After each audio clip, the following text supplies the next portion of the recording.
Good morning 12th class. Sociology second के lesson number 24 भूमि सुधार, हरित क्रांति तथा उदीयमान कृषि समाज। आज से हम सोशलॉजी सेकंड स्टार्ट कर रहे हैं।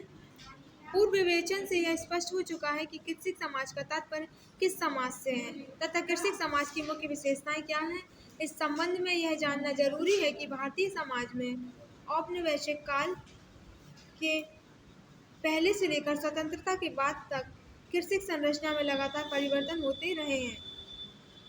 ब्रिटिश शासन से पहले तक गांवों की संपूर्ण भूमि पर राजा या सामंतों का नियंत्रण होता था तथा किसान कृषि भूमि पर काम करके फसल का काफी हिस्सा उन्हें लगान के रूप में देते थे। यानी कि कृषि समाज हम सभी जानते हैं। कृषि समाज क्या होता है? एक ऐसा समाज जिसमें वह व्यक्ति जो कि कृषि संबंधित कार्य करते हैं उन सभी को हम कृषि समाज के अंतर्गत लाते हैं।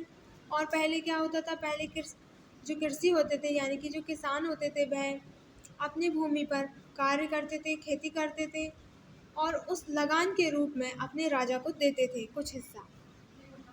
भारत में जब ब्रिटिश शासन का आरंभ हुआ तब उन्होंने सभी ग्रामीण क्षेत्रों में जमींदारी को कृषि भूमि के अधिकार दे दिए। यानी कि एक सभी भूमियों का, सभी किसानों की भूमि का एक जमींदार होता था। आप सभी जानते हैं कि इन जमींदारों और इनके द्वारा नियुक्त कर्मचारियों ने किस तरह किसानों का अमानवीय शोषण करके उनसे वस्तुओं और सेवाओं के रूप में अधिक से अधिक लगान लेना प्रारंभ कर दिया। यानी कि जो जमींदारी प्रथा प्रारंभ हुई उससे भी किसानों को कोई लाभ नहीं हुआ बल्कि उनका शोषण होना प्रारंभ हो गया। कृषकों की दशा में निरंतर गिरावट आने का परिणाम यह हुआ कि कृषि पैदावार में कमी होने लगी। और फिर इस तरह से क्या हुआ इसका परिणाम कि कृषि की पैदावार कम होने लगी। स्वतंत्रता के बाद जब भारत सरकार ने यहाँ गांवों के नियोजित विकास की ओर ध्यान देना आरंभ किया तब यह स्पष्ट हुआ कि वर्तमान व्यवस्था में कृषि पैदावार की कमी, बाहर से आयातित अनाज पर निर्भरता और कृषकों में भारी गरीबी का मुख्य कारण कृषक समाज के बारे में सरकारों की उदासीनता रही है।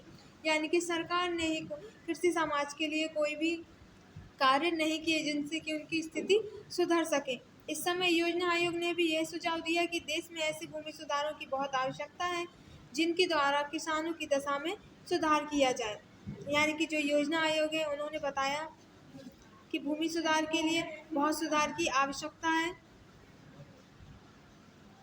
कृषि से संबंधित कई नई प्रौद्योगिकी का उपयोग करके कृषि उत्पादन को इस तरह बढ़ाया जा सकता है जिससे विदेशों से मंगाए जाने वाले खाद्यान्न पर हमारी निर्भरता कम हो सके। यानी कि हमें कृषि उत्पादन अपने देश में बढ़ाना चाहिए जिससे कि हम विदेशों से जो खाद्यान्न मंगाते हैं उन पर हम निर्भर ना रहें।